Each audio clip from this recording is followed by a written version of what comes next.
तो स्वागत करते हैं आपका हमारे आज़मी पॉड में। और ये पहला एक हमारा रिकॉर्डिंग शुरू हुआ है अपने मोस्ट डोमिनेंट पर्सनालिटी के साथ, जिनको मैं और पूरा आजमगढ़ विशाल भारती के नाम से नहीं जानता, पट्टू सर के नाम से जानता है। इनका असल नाम विशाल भारती है और मैं इनसे शुरुआत करना चाहता हूँ। और मेरा पहला सवाल ये है कि आपका नाम विशाल भारती के अलावा पट्टू सर कैसे जानते हैं लोग? मैं बताने से पहले सबसे पहले मैं बहुत सारी बधाइयाँ दूंगा आजमगढ़ पॉडकास्ट को कि आज उन्होंने इतनी अच्छी सर्विस आजमगढ़ के स्टार्ट किया, जहाँ पे लोग आके अपनी इमोशन को थोड़ा रिवील कर सकते हैं और बता सकते हैं क्या वो सोचते हैं। तो इसके लिए तो मैं बहुत आई फील ऑनर्ड रियली कि आपने मुझे इनवाइट किया। और मुझे अभी भी आपके स्टाफ ने बताया कि I am the first guest, तो मैं really I feel privileged how this happened to me. Yes, I'm very happy to be here.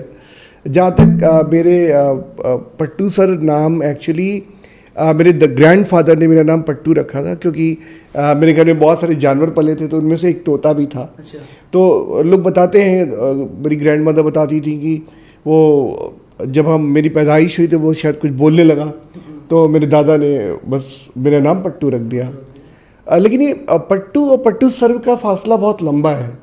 ये 97 में मेरी एक स्टूडेंट थी, एक्चुअली मेरे फादर अंदर से मुझे पट्टू करके बुलाते थे, तो मैं उनका नाम नहीं लेना चाहता। तो वो स्टूडेंट मुझे सुनती थी कि मेरा नाम पट्टू, तो उन्होंने कहा सर आपका नाम पट्टू है क्या? तो मैंने कहा yes, my father used to call me Pattu Pattu and all. तो वहीं से अगले दिन जब वो आई हैं तो उन्होंने मुझे पट्टू सर पहली बार बुलाया, और वो 97 की घड़ी और आज तक मेरा असली नाम कहीं गुम गया, और यही नाम भाई लोग जानते हैं जिसको आप पट्टू सर कहते हैं। और अब तो मुझे यही नाम लगता है कि मैं सही, यही मेरा नाम है विशाल भारती। तो मैं सिर्फ लिखता हूँ या मेरे आधार कार्ड पे है। तो जनरली जिस नाम से मुझे घर में भी बहुत सरप्राइज है कि मेरी वाइफ भी मुझे पट्टू सर ही कहती है। मैं क्या बताऊँ मैं आपको कि आपने जो करियर की शुरुआत की सर, वो इंग्लिश से ही क्यों की? क्या कोई आपके जहन में सिर्फ यही था कि आप शुरुआत करेंगे तो इंग्लिश से शुरू करेंगे, इंग्लिश टीचर बनेंगे, या कुछ और भी जहन में था कि मैं कुछ और भी कर सकता था? I never wanted to be teacher, but शुरू में आपको इतना पता नहीं होता कि आप क्या अच्छा कर सकते हैं। पहले मैंने शौकिया स्टार्ट किया, और क्योंकि मेरी father was very good at English and my grand father also was very good. Miss my grand father many brothers, तो उनमें से एक लोग की बहुत इंग्लिश अच्छी इंग्लिश थी। तो मैं जब अपने फादर मुझे बात करते थे वो इंग्लिश में करते थे, और इस वजह से मुझे इंग्लिश सीखने का बहुत मोटिवेशन आता था कि मैं इंग्लिश बोलूं।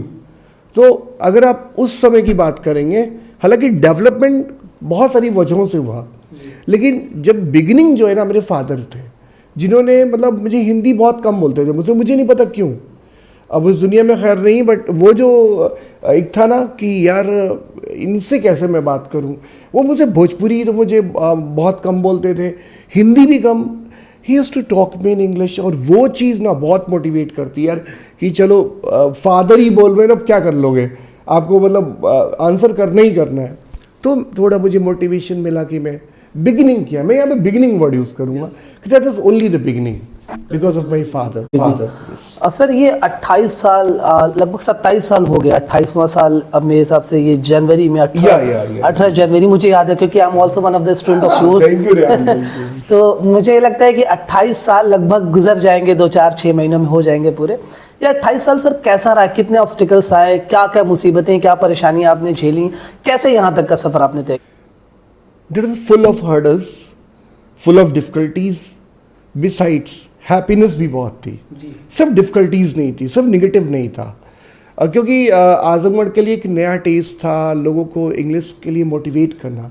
हमारा जो क्लाइंट होता है, तो जितनी मेहनत हम उसे पढ़ाने में लगाते हैं, उससे कहीं ज़्यादा मेहनत उस क्लाइंट को तैयार करने में लगाते हैं, भैया इंग्लिश पढ़ लो। मतलब उसको अपने तक लाने में बहुत मेहनत करनी पड़ती है। फिर बहुत साल तक मैं लोगों को समझाता रहा कि you have to talk in English. मैंने गांव-गांव में भी जाके बहुत सारे लेक्चर्स दिए, लोगों को समझाए। इन द बिगिनिंग लोग इतना रिगार्ड नहीं करते थे, थोड़ा टाइम लगा, क्योंकि लोगों को लगता था यार कि इंग्लिश बोल के क्या करेंगे, क्यों इंग्लिश बोलें। क्योंकि मुझे लगता था कि मेरा शहर ना आगे जाना चाहिए, क्योंकि बाहर के लोग काफ़ी तेज़ी से आगे बढ़ रहे थे। हमारे शहर में बहुत टैलेंट है, था और है और रहेगा भी। लेकिन ये इंग्लिश वाला जो है ना, communication, that I can talk in English at ease, वो नहीं है यार। तो वो जो किक है ना मुझे बहुत लगती थी यहाँ पे। तो मैं बस शुरुआत किया और ऑब्स्टिकल्स, लोगों शुरू में बिलीव नहीं करते थे कि कोई आजमगढ़ का ही कैसे सिखा सकता है, वो बाहर का होना चाहिए। एक तो सबसे बड़ा ऑब्स्टिकल ये था। दूसरा मुझे लगता था कि मैं ये करूं, घर वाले चाहते थे कि मैं नहीं करूं, और मैं बहुत मतलब हाँ बहुत ज़्यादा इन बिटवीन था कि मैं क्या करूं। But that I was continuing, और वेरी फॉर्चुनेटली मुझे बहुत अच्छे स्टूडेंट्स मिले जिन्होंने मुझे बिलीव किया, और उन्होंने बिल्कुल बोलते ना मतलब आजमगढ़ के एक सरफेस को चेंज ही कर दिया जी। अगर मैं ऐसे बताऊं, मुझे काउंटिंग तो अभी नहीं याद है कि कितना होगा, बट इंडिया के टॉप 28 चैनल्स में एपीसी के बच्चे काम करते हैं। आई can give you the name of them. हमारे यहाँ से अगर मैं एक दो नाम बताना चाहूँ तो रामकिंकर सिंह आज तक, ज्योति डीडी दूरदर्शन, अमित साहू दूरदर्शन, जी टीवी उज्ज्वला सिंह, ऐसा lot of examples I can give you. My sister Doordarshan too. मुझे नहीं पता मेरी कितनी बदली, लेकिन लोगों की ज़रूर बदली। तो भैया जब लोगों की ज़िंदगी बदली ना तो बड़ी खुशी होती थी। फिर सन 2000 आते थे, मुझे लग गया था कि ये काम मेरे लिए बना है, लोगों को ट्रेन करना है, सिखाना है। एक नशा था, आज भी है और उस दिन भी था, ये था। तो अब आपको क्या लगता है कि कब तक ये सफ़र आपका तय रहेगा, कब तक चलता रहेगा? ये सफ़र कहीं रुकने वाला भी है? जिंदगी की आखिरी सांस तक सिखाऊंगा, लास्ट ब्रेथ। इंग्लिश के बारे में अगर एक चीज़ देखी जाए तो लोगों को ये लगता है कि ये एक लैंग्वेज है, ठीक है, कुछ लोगों को लगता है सब्जेक्ट है। तो sir will you please clarify कि ये है क्या? विल यू प्लीज क्लैरिफाई कि ये इंग्लिश है क्या? सब्जेक्ट, इंग्लिश सब्जेक्ट भी है और इंग्लिश लैंग्वेज भी है। जिसमें मैं डील करता हूँ वो लैंग्वेज है। एक्चुअली आप जानते ही होंगे, आज कोई भी जॉब आप करने जाते हो ना, you should be talking in English, right? नहीं तो जॉब में एंट्री लेवल नहीं है, एंट्री आपको नहीं मिलेगी। You might be very good, मतलब भले ही आपको जॉब बहुत अच्छी आती है, आप बहुत बढ़िया जॉब कर सकते हो, लेकिन भैया जब आप एंट्री मारोगे ना तो एक आदमी बैठा होगा जो इंग्लिश में क्वेश्चन करेगा। उस समय के लिए आपको तैयारी करनी है फॉर दैट टाइम हियर। मैं वो जो निगेटिविटी आ जाती है ना, मैं इंग्लिश में कैसे बोलूँ, और हम भगवान से प्रार्थना करने लगते भैया इंग्लिश में ना पूछना, और ये होता नहीं है। उसके लिए मैं हूँ।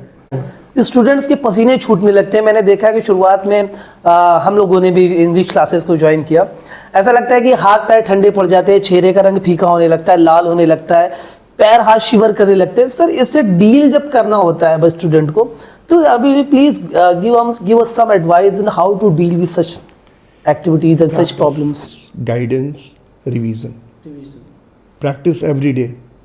यू नीड गाइडेंस, टीचर और somebody should guide you। कोई होना चाहिए ना ऐसे कि आपको बता दे ऐसे कर लो। और सर क्या ऐसा भी है कि इंग्लिश पढ़ने के बाद कॉन्फिडेंस भी आता है सर? Yes, बूस्ट करता है। तभी तो तुम बात कर रहे हो। Knowledge is different thing, but you are also an individual. तो तुम जो एक वाइब कैरी करते हो ना, तो उसमें भाषा का भी रोल होता है। तो अगर वो वाइब ठंडी है, आप जाते हो और आप कनेक्ट नहीं हो पा रहे हो, इंटरपर्सनल स्किल्स डेवलप नहीं है, तो आपको जॉब मिलने में बहुत दिक्कत आने वाली है। तो प्लीज़ आप जरूर सीखें और अपने आप को एक्सप्लोर करें, अपनी बात को वर्ड्स में कहने की आदत डालें। आपके नॉन वर्बल क्यूज, आपके वर्बल क्यूज स्ट्रांग होने चाहिए, ताकि आदमी देखते ही पहचान ले यही वाला तो मुझे चाहिए। That's why communication is important. आपने जॉब के लिए बता दिया इस्तेमाल, और मल्टीनेशनल कंपनीज में अगर करना हो कुछ काम, या किसी से 1-to-1 टॉक करना हो, इसका निजी जिंदगी में भी क्या इस्तेमाल है? सपोज कि देखो, निजी जिंदगी का दायरा आपको देखना है कि सोशलाइजिंग के लिए आप एक ऐसी कॉलोनी में रह रहे हो where the people are from south India, they can talk north east. अगर आप उनको देखें, मैंने नॉर्थ ईस्ट में भी थोड़ा उनको ट्रेन किया है, साउथ इंडिया में भी मैंने ट्रेन किया है।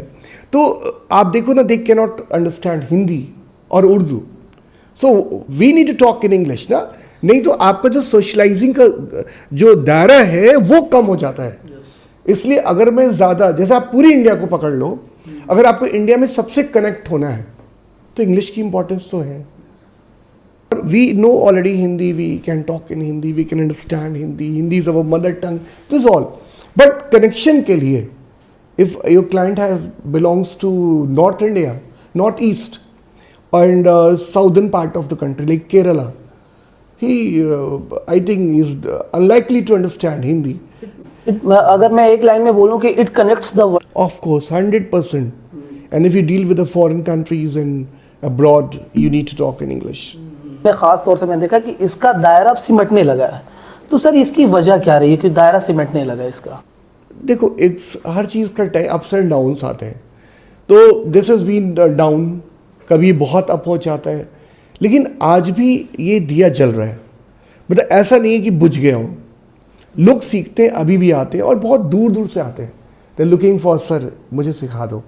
तो एक जो वर्ड है ना, उसका मैं वेट करता हूँ कि कोई है ना जो क्लाइंट आ रहा है। लेकिन ये तो फ्लेक्सिबिलिटी हर जगह है, कोई भी चीज़ फिक्स नहीं है। Up and down, this is a part of game. English के जरिए पैसे कमाना या लोगों को सिखाना, मेन आपका फोकस किस चीज़ पे होता है सर? तो अभी इंटरव्यू देखने के बाद बीवी तो मुझे बहुत डांटने वाली है, बट मुझे पढ़ाने का नशा है। मैं पैसे लेता हूँ बट देखता नहीं हूँ कभी। मैं ज़्यादा फोकस करता हूँ स्टडीज़ पे, टीचिंग पे, लर्निंग्स पे। और अगर आप मेरा घर कभी विज़िट करें तो आपको मालूम हो जाएगा जी। लेकिन मैं लोगों के लिए काम करता हूँ। ऊपर वाला चाहेगा तो पैसे भी थोड़े आ अभी मैं भी उनमें से एक हूँ कि मैंने भी सबसे पढ़ाई की, हम लोगों ने शुरुआत की सर के साथ और काफ़ी रोज़ तक पढ़ा और आज भी सर का साथ है हमारे साथ। बट लेकिन मैंने सर को कभी देखा नहीं कि सर ने कभी फीस के लिए कहा हो या सर ने कभी किसी को टोका हो। सर क्या लगता नहीं कि मैं इस तरीके से चीज़ें छोड़ते चला जाऊंगा तो मैं खाऊंगा कहाँ से? अभी भी मैं खा लेता हूँ, मतलब ऐसा कुछ नहीं है, ईश्वर है। और मैं इस बारे में थोड़ा प्रोफेशनल नहीं हूँ उस तरीके का। फ़ी की जो ज़रूरत होती है बच्चे देते ही देते हैं, जो बच्चे नहीं दे पाते हम उनसे नहीं लेते हैं। क्योंकि देखो, मुझे लगता है ना कि एक बच्चा ड्रीम देख के आ रहा है कि मुझे इंग्लिश सीखना है यार, मैं कैसे उसे हटा दूँ? उसे मैं सिखाऊंगा ना, कोई तो होगा जो उसे कहेगा नहीं बेटा कोई बात ही सीखो। ऐसे बहुत से बच्चे हैं जो फीस नहीं पे कर सकते, हम उनके लिए हैं। तो कुछ मैसेज देना चाहते हैं आजमगढ़ के लोगों को, आजमगढ़ के स्टूडेंट्स को या सारे स्टूडेंट्स को कुछ मैसेज देना चाहते हैं? Respect your teachers, follow your teachers and with your teachers। क्योंकि मुझे लगता है ना कि टीचर ही एक व्यक्ति है।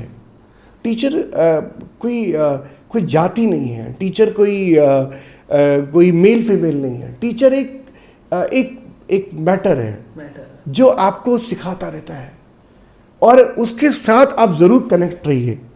मैं कहता हूँ वो बहुत गरीब लोग हैं जिनके पास टीचर नहीं है। एक टीचर तो भाई ज़रूर पकड़ लो सोसाइटी में, जो आपको बताता रहे, सिखाता रहे, क्योंकि इल्म की ज़रूरत हमेशा पड़ेगी। Education is very important. तो मुझे जो लगता है कि इससे बड़ी कोई चीज़ नहीं दुनिया में। तो भाई एक टीचर होना चाहिए हमारे पास जिससे हम सीखें, जिससे हम आगे बढ़े। और इसकी ज़रूरत आखिरी दम तक पड़ती है। आप ये ज़िंदगी में कभी नहीं कह सकते मेरे दोस्त कि आपने सीख चुके हैं, आपको हमेशा सीखना है। Still I am learning. बहुत अच्छा लगा सर आपके साथ मिलके। और अब हम उम्मीद करते हैं कि हमारी ये बात जो है लोगों तक पहुंचेगी और लोग इसे सराहेंगे। और जैसे कि मैं फिर से एक बार कहना चाहता हूं कि आजमगढ़ की मोस्ट डोमिनेंट पर्सनालिटी के साथ मैंने पहली बात की, मुझे बड़ी खुशी फील हुई और बड़ा अच्छा लगा मुझे। आई होप सर आपको भी बहुत अच्छा लगा आके स्टाफ के साथ, रेहान, फ्रैंक जोसेफ और बाकी की टीम। मुझे रियली बहुत अच्छा लगा, आपने मुझे इनवाइट किया और इससे बड़ी बात हो नहीं सकती। ये बहुत ही अच्छा गिफ्ट है 5 सितंबर का। आपके पॉडकास्ट के लिए बहुत सारा आशीर्वाद, बहुत ढेरों प्यार, और हमारे सारे व्यूज़ जो उसको देखेंगे ना, उन सबको बहुत सारा प्यार। आगे बढ़ते रहिए, मुस्कुराते रहिए। Thanks a lot.